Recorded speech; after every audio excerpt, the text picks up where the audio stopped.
A roommate of mine had some rough months with health, school, girlfriend, and family problems, all cropping up at once.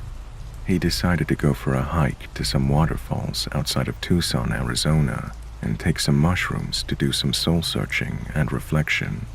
The hike in and out from the falls has a really steep hill, but right before the parking area is a 15-foot cliff with stairs cut along the face. He was hiking out when he got the feeling he was being watched. He stopped and looked until he locked eyes with a smallish mountain lion maybe 40 feet away that was across a small ravine between two hills. He said he nearly shat himself, and it took all of his focus to not sprint to the truck. Keeping eyes on the cat, he begins working his way up the hill back to the truck. He's creeping along to his right, keeping eyes on the cat in front of him, when he hears a branch break behind him. Expecting to see someone walking down from the lot, he yells and turns to warn them. Instead of a person, he saw a second, much larger mountain lion that was 20 feet away uphill behind him, and he realized he was stuck between two mountain lions, with one closer to his truck than he is, and he does not have the high ground. He does the only thing he can think to do: pick up a good-sized rock and keep creeping. He's focusing more on the larger, closer lion and just keeping tabs on the smaller one, and tries to walk out until he's now uphill of the large cat who's just crouched walking to him.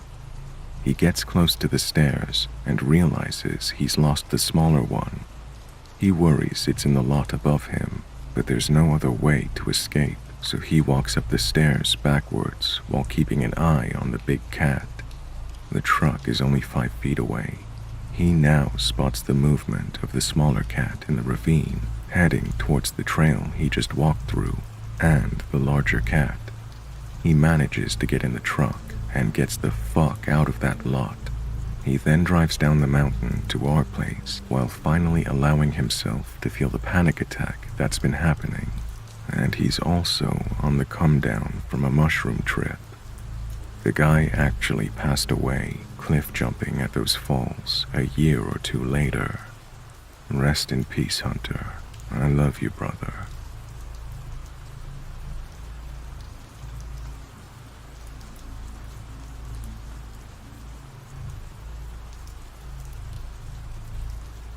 I was out partying this Friday night with 4 of my female friends, 2 of which I've just met that evening. We were having drinks at a club in Central Europe. We were dancing and talking. All of us had fun.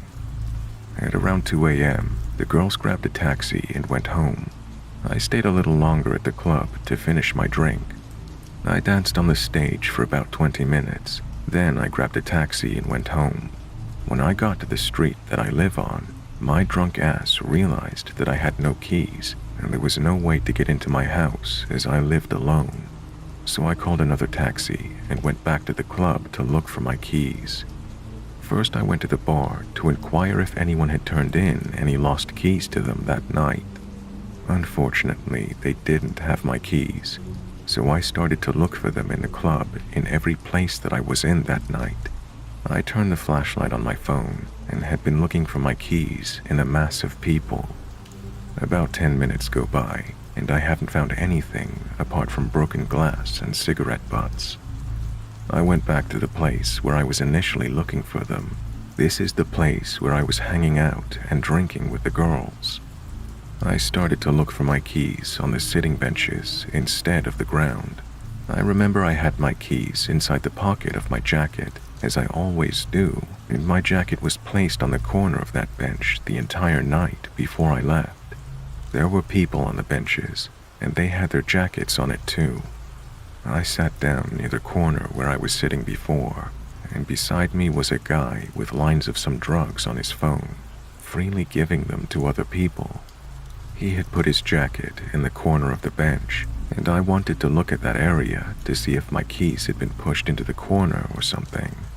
I picked up his jacket, and to my surprise, my keys were right under his jacket, in the middle of the bench.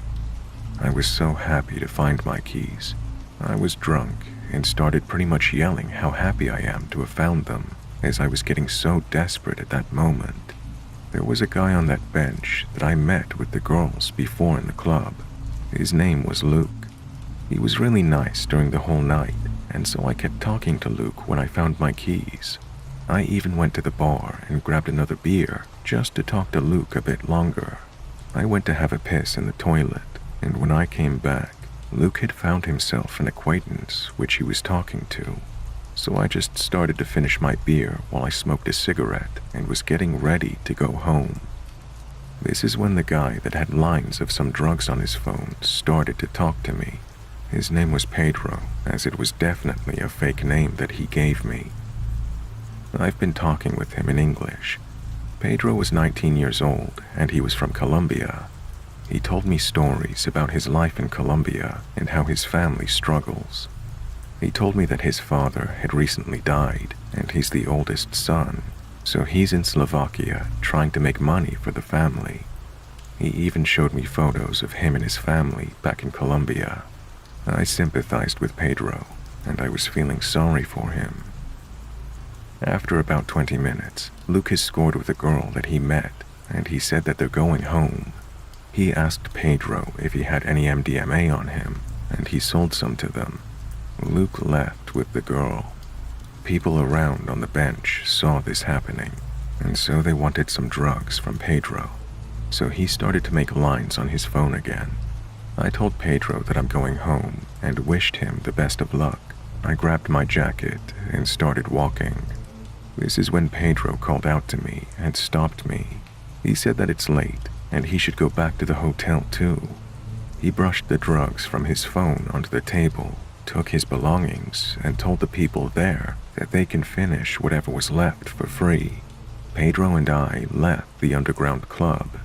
When we were outside, he asked me if I could walk him to his hotel, which was nearby, a 5-minute walk apparently.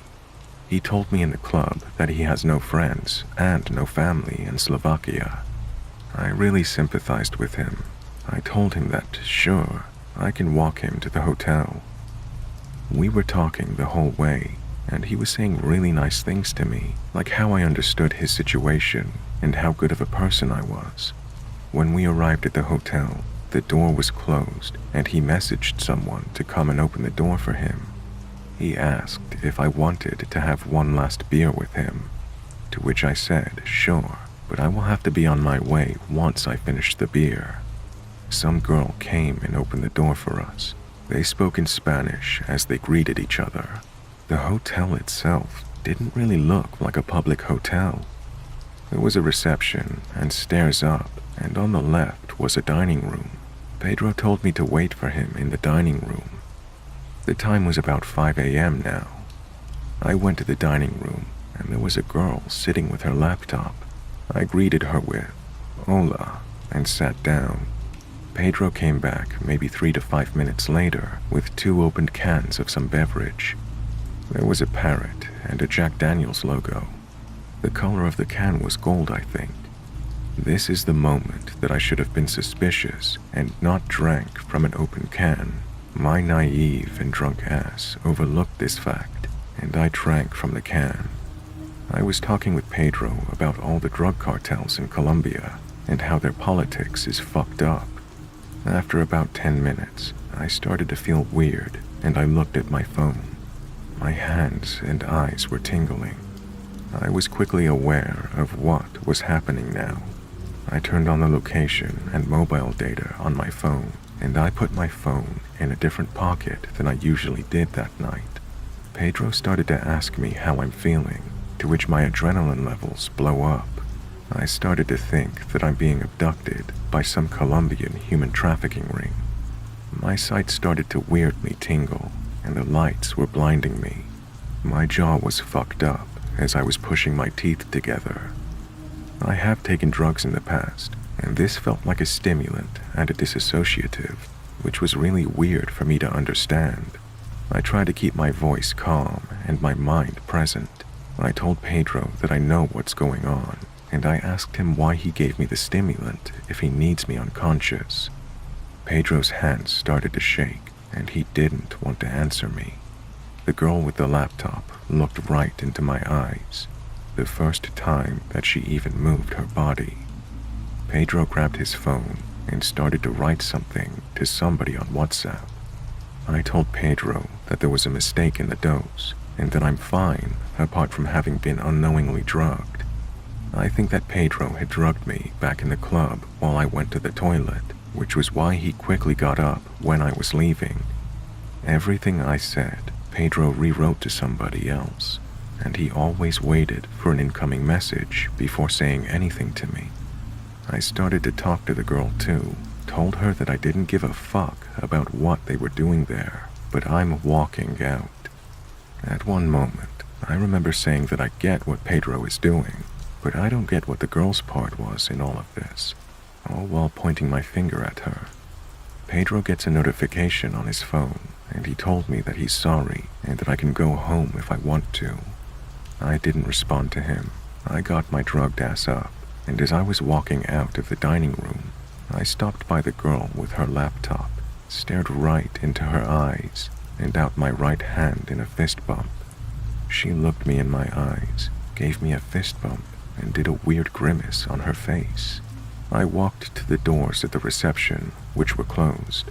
I started to kick and punch the doors while yelling, "Open the fucking door." The receptionist did, and I walked out.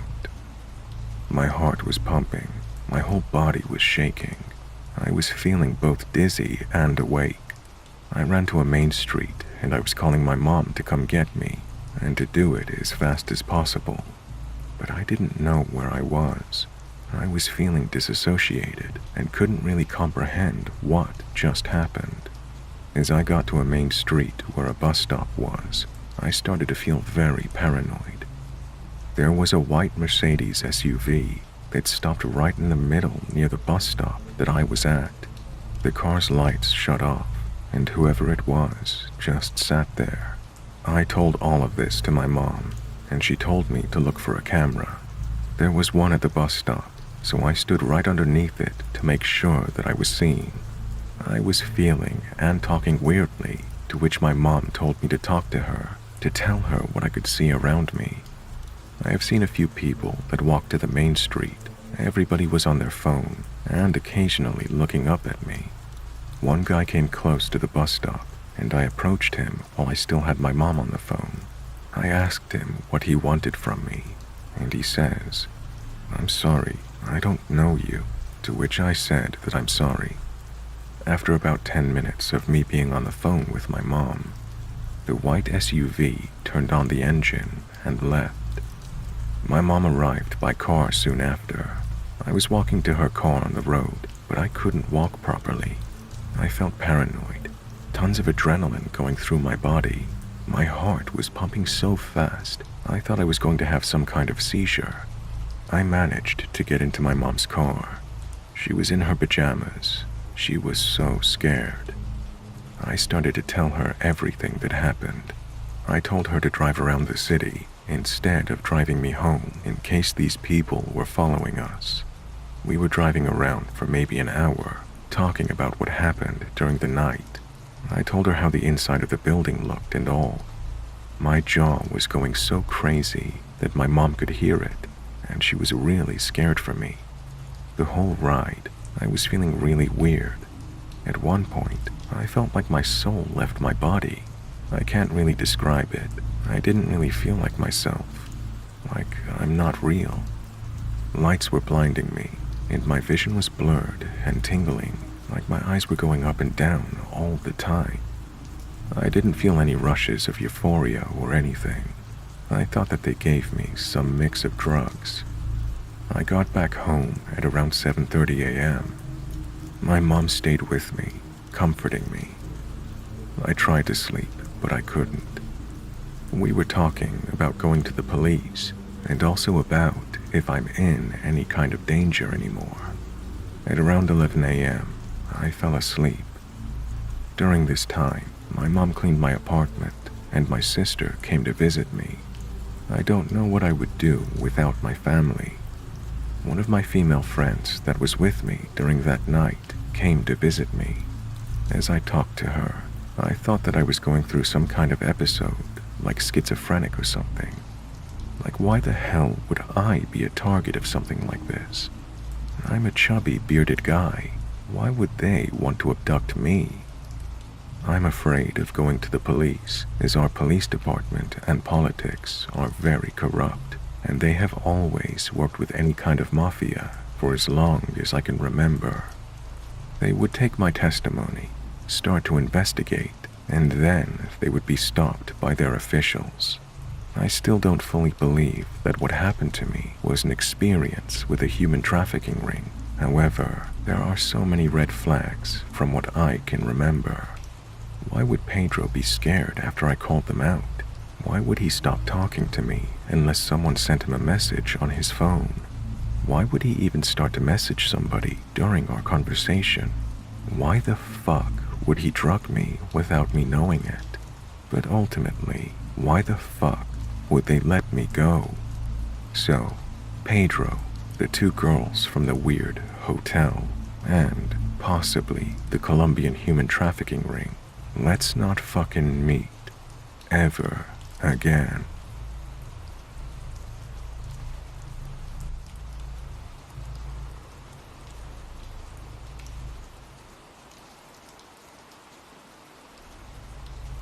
I worked as an overnight security guard back in 2007 for an electronics/manufacturing company.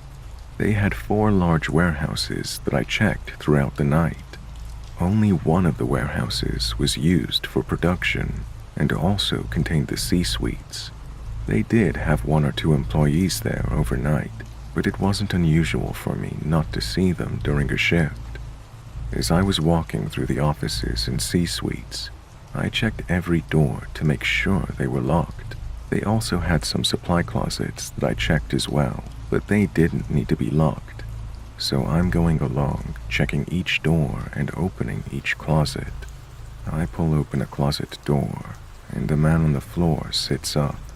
I screamed, "Jesus Christ," and immediately slammed at the door. My entire body was shaking with adrenaline. After just a second, I realized he must be an employee, so I opened the door again to inquire why he was in there. Apparently he's a diabetic and sometimes lays down somewhere quiet and out of the way when he doesn't feel good. I still thought it was a strange place to lay down, but holy shit, that has to have been the scariest moment I had.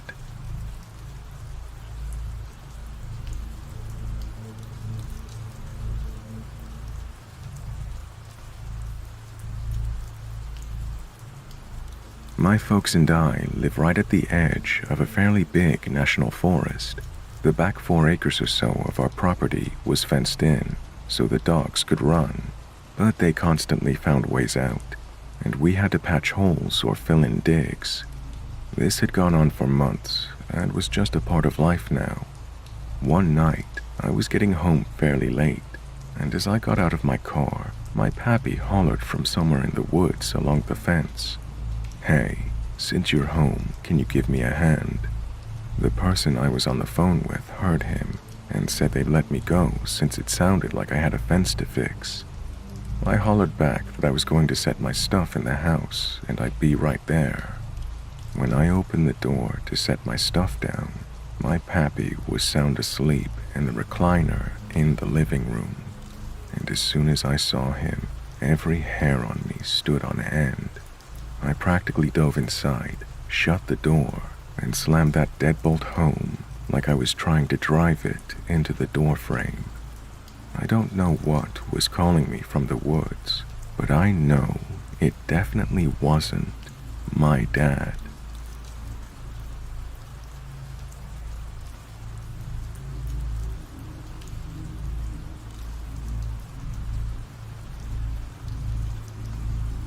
I was working at a medium-sized radiator factory.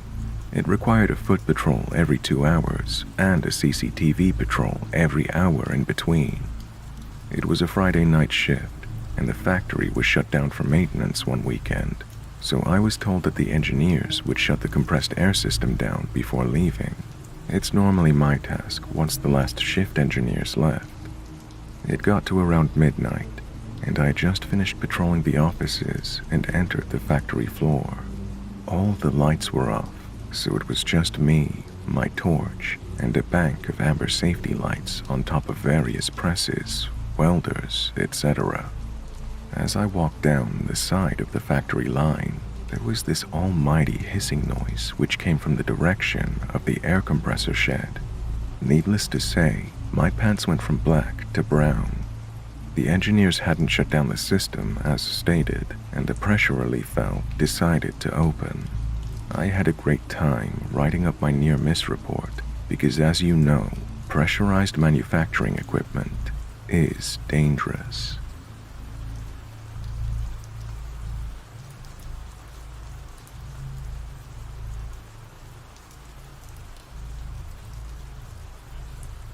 This was maybe 6 to 7 years ago.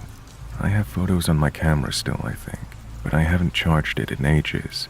I gave up on photography. You know how hard it is, so I hope that you all will just trust me. So we've been going on these trips as a family for a really long time now, probably 17 years if I had to guess. I won't say where we go, but it's the Australian bush just to give you all an idea of the setting. Anyway, we've had a few creepy experiences there, but nothing inexplicable. But this event still weirds me out, and I can't really think of anything that explains it. The year of this, my sister, cousin, dad, and myself all drove up together and were the first to arrive at the house. We had to wait for my grandma to arrive with the key, so my dad sat on the deck with a beer, and my sister and cousin and I went on a little journey. The three of us made our way to a little creek not far from the house that we nicknamed Bridge to Terabithia because of a tree that had fallen and acted as a bridge for us to use to get across the creek. This creek never had water in it though, and was not deep or wide. We could easily walk through it, but the tree was fun. Anyways, my cousin makes an off-the-cuff comment as we walk across the tree, asking, sort of sarcastically, "Is there something dead around here?" because of how many flies there were. Lo and behold, we get to the other side, and there was something dead. We were greeted with a dead kangaroo. Nothing too jarring. I had seen plenty on the side of the road, but this one was cut clean in half. And when I say clean, I mean clean. Like it was a perfect half. There wasn't an ounce of blood on the fur, no blood on the ground, and the top half was nowhere to be found. I happened to have my camera on me and took some photos of it. Then my cousin poked it with a stick, and hundreds of flies came rushing out. My cousin and sister kept poking at it, trying to move it into the creek. But a fully grown kangaroo, even half of one, isn't exactly light. Their sticks broke, so I grabbed it by the tail and pulled it into the creek so that we could bury it. But really, we just covered it with sticks and flowers. We looked around, up top everywhere for the second half, or a trace of what might have happened to it, but we couldn't find anything. We ended up going back down into the creek and walking through it, looking for something, and what we found only made it even more confusing. We found, if I'm remembering correctly, 4 dead rabbits, but only their bottom halves, all lined up neatly along the floor of the creek until it reached thick brush that we couldn't walk through. Same thing with these rabbits though, no top halves to be found, no blood anywhere, and cut clean in half.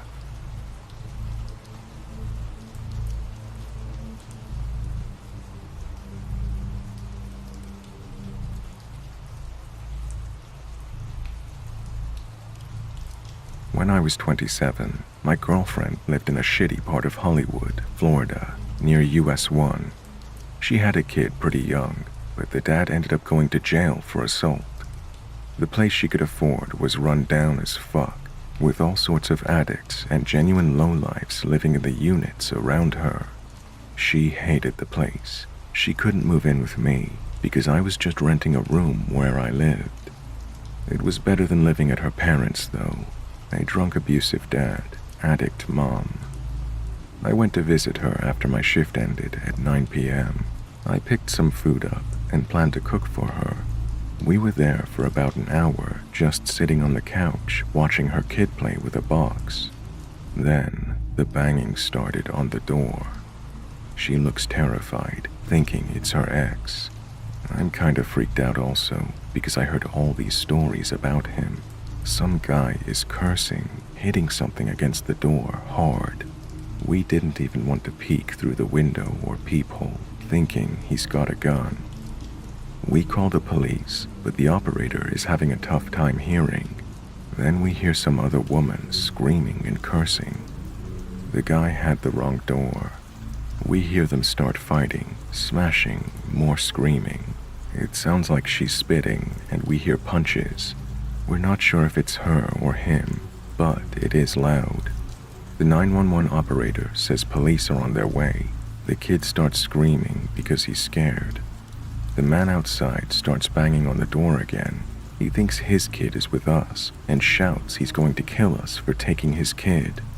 My girlfriend just breaks down at this point and starts crying. Maybe 10 minutes later, the police arrive. They arrest both of them and took our statements. My girlfriend moved out a couple of days later, and we ended up renting another shitty apartment, but in a much better area.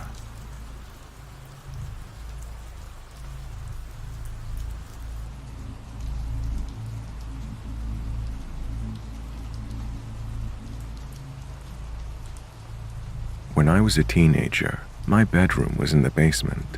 You could clearly hear any time someone came down the stairs, and my bed was creaky, like lay down, sit, or move, and the springs would let anyone nearby know creaky. I was just starting to fall asleep one night and heard footsteps. I thought, no big deal, it's probably my mom coming to do the laundry. I fell back asleep. I felt pressure on the bed behind me, and it creaked. Everything in me was screaming, don't move, don't move, just lay here and don't move. I eventually fell asleep out of exhaustion. This happened multiple times, and one night I'd had enough of being terrified, and when I heard the creak and felt the pressure next to me, I rolled over and sat up. Nothing. There was nobody physically there. I've experienced things before that and since, but that was the one that freaked me out the most.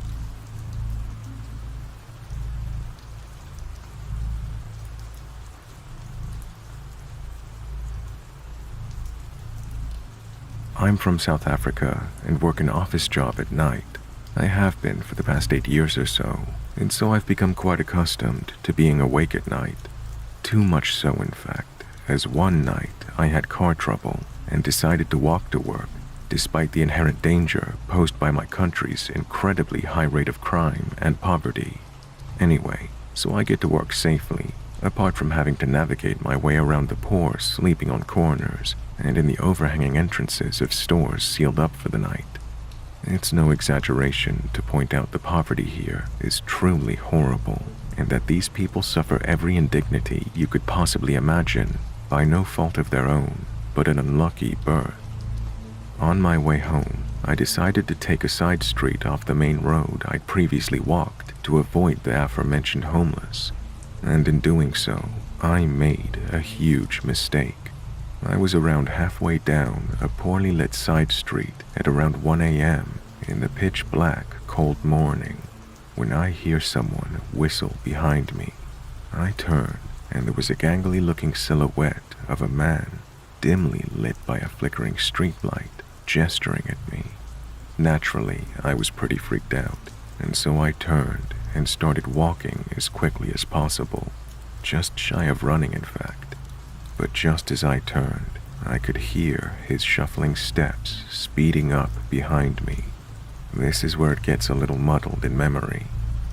I then heard another whistle, similar to the first one, coming from in front of me.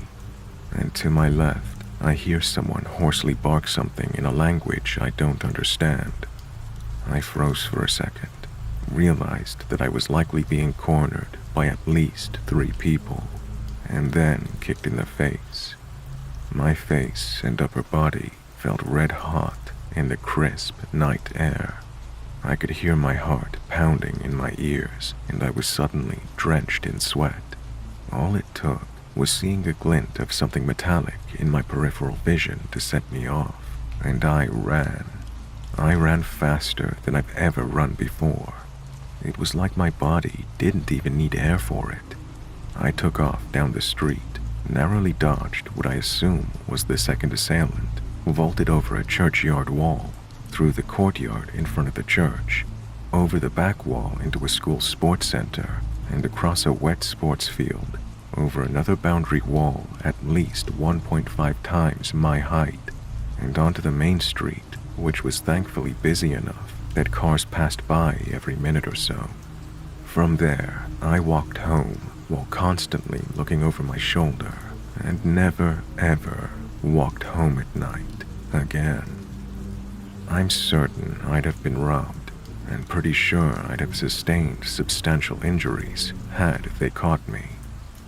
I'm so thankful that, in the moment, my lizard brain said, run, and not fight, because I would have lost badly.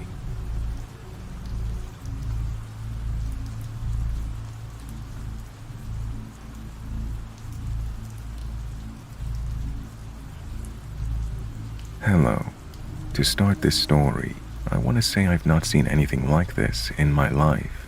At the time, I was 15 years old, pet-sitting a friend's dogs while they were out of town, and in Benson, Arizona, where this took place. This property had a lot of acres, and it took about 15 minutes to get to their little house right in the middle of probably about 75 acres. At the time, it was about, I'd say, 10 p.m. My friend had 8 dogs, and they usually stayed outside for the most part, because they were big watchdogs who seemed to have been able to defend themselves in the past. Before everything happened, I was inside their tiny home making food, and when I heard her biggest dog start squealing kind of quietly, very scared and in pain, but loud enough for me to hear, I knew these sounds were unusual for this dog to be making. I shot up and ran outside to see what was going on.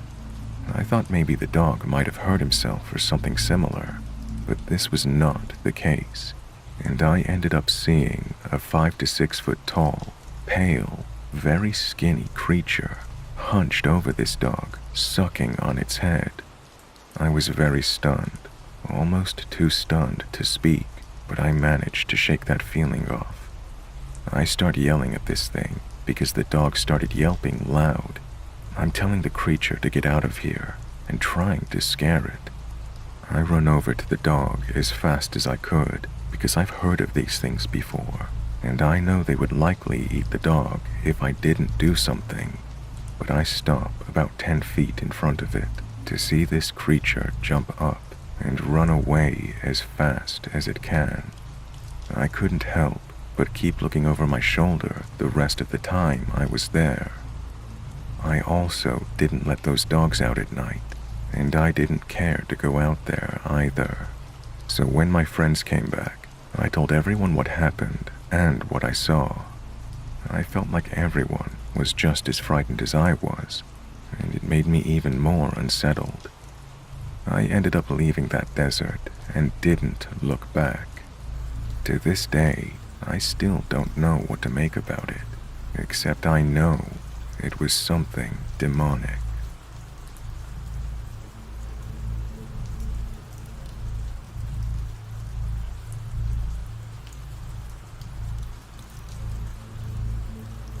This happened 8 years ago, almost to the day. I was living in one city and working in another city about 20 minutes away. Since then, the areas between have been hugely developed, but at the time, everything between these cities was just undeveloped back roads with nothing around. No buildings, no sidewalks, no lights, just rough old roads until you get into the other city. To get to work on time, I had to leave my house at 3:30 a.m. One morning, I jolted awake at 3:20, full of adrenaline, as I realized I'd only had 10 minutes to get myself ready and set my dog up to be alone while I was at work. Needless to say, the circumstance had me highly alert, rushing and focused. Also, I was driving a lot faster. I drive down this road every day as I went to work. I usually take that time to wake up, but this time I was wide awake. All I could think about was what would happen if I ended up being late. I was really anxious. Suddenly, my headlight shone upon something in the distance ahead of me. What I saw was a naked, skinless man crossing the road on foot. When I say skinless, imagine those diagrams in your life science classes.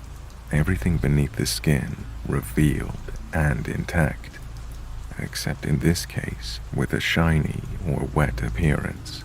Bright pinks and reds all over, like a living, skinless person. No clothes, no shoes, and notably, appearing oddly content. He seemed strangely at ease, considering he was crossing the road into nothingness, in front of a speeding car, in the dark at 3:45 a.m. There was no walking space suitable for humans out there for miles. The area he was walking into was pitch black, nothing there but weeds and rocks. The direction he was coming from, the same. No light, nowhere to roam, nothing. Was I tripping or what? I was sober and really awake.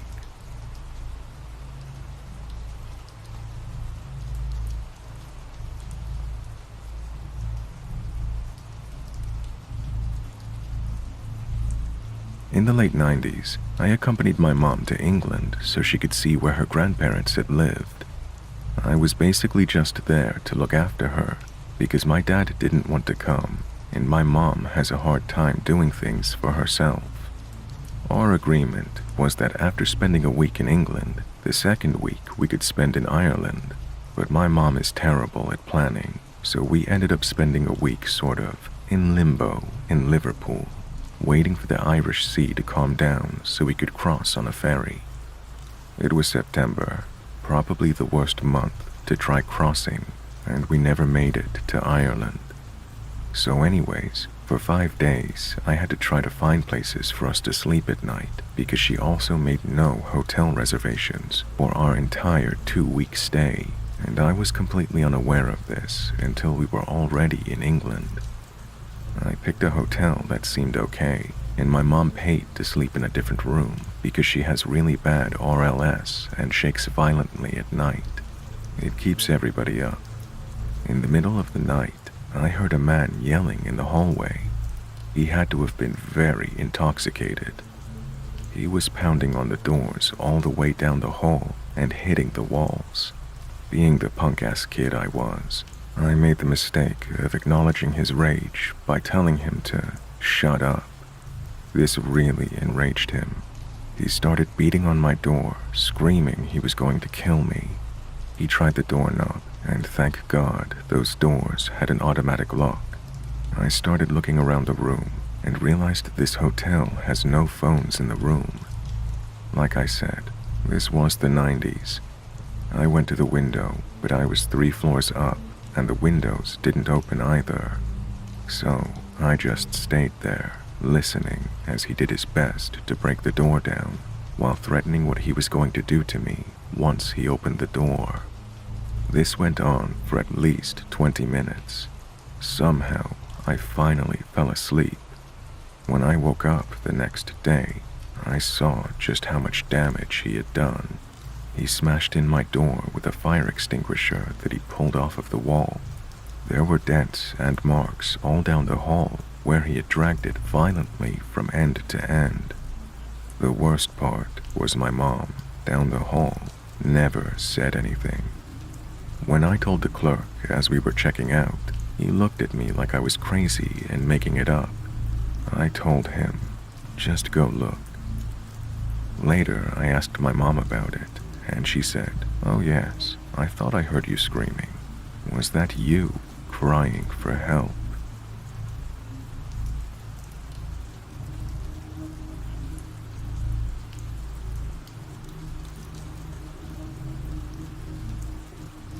I had a patient actively passing away with his 3 adult sons when my shift started at 7 p.m. They all left and wanted to be notified after his passing. I had a student nurse who was in her early 20s, and one of the sons kept making inappropriate comments to her. All of the sons were in their 40s. Just extra creepy comments to the point I had to point blank say, "This is inappropriate. Please don't talk to my student like that." Note, I'm maybe 25 at the time. Anyway, the dad passes at around 1 a.m. with just me and my student there, and I call his creepy son, who was the point of contact. He wants to come up and spend time with him to say goodbye. Okay, cool. We have the body cleaned up and peaceful, and he comes in and spends about a minute with his dad before asking me about the next steps. I tell him we're going to take him to the morgue, call the funeral home who'll come pick him up, and then they will arrange everything else with the family in the morning. He gets extra interested in our trip to the morgue. The hairs on the back of my neck immediately stood up. He was asking who was going. Was it just us wheeling him down? Is the morgue in the basement like you see on TV? Did we need a big strong man to accompany us down there so nothing happened? All the while staring at my student. It was so creepy.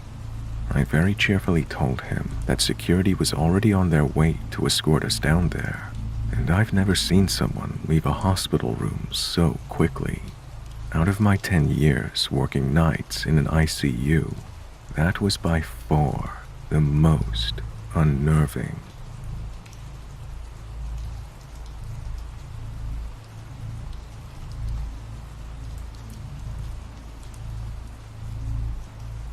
I worked for a cleaning company in college. One of my assignments was a church. This wasn't a Christian run-of-the-mill church. I'm not sure what they worshipped, but the hours were flexible. I basically could clean it at any day of the week before Saturday morning. One day, I had a lot of work to do, and I didn't finish until about 7 p.m. on a Friday, so I needed to go up that night. This place was in the middle of nowhere. I've cleaned there probably 60 times, but usually during the day, and it takes on average about 2 to 3 hours. I get there around 9 p.m., and the place is pitch black. So I go room to room, turning on the lights, and as I'm walking back, the lights I turned on keep turning off. I'm like, okay, they're probably on a motion sensor, and I think nothing of it.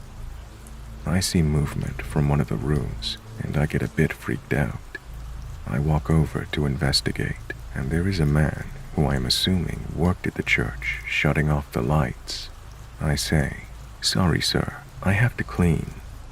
He just stares at me. I think maybe he doesn't speak English, so I turn the light on, and he kind of grunts at me. The rest of the time I'm cleaning, he watches me and turns off every light that I turn on after I move from that room. I called my boss the next morning and asked if he could contact the owner and ask if I have to clean again at night or in the evenings to let that man know I need light to clean properly. The owner replied, no one from his congregation was in the building last night. I was freaked out and assumed that someone followed me or broke in while I was cleaning. Nothing ever came out of it, but every time I think back, I get little shivers in my spine.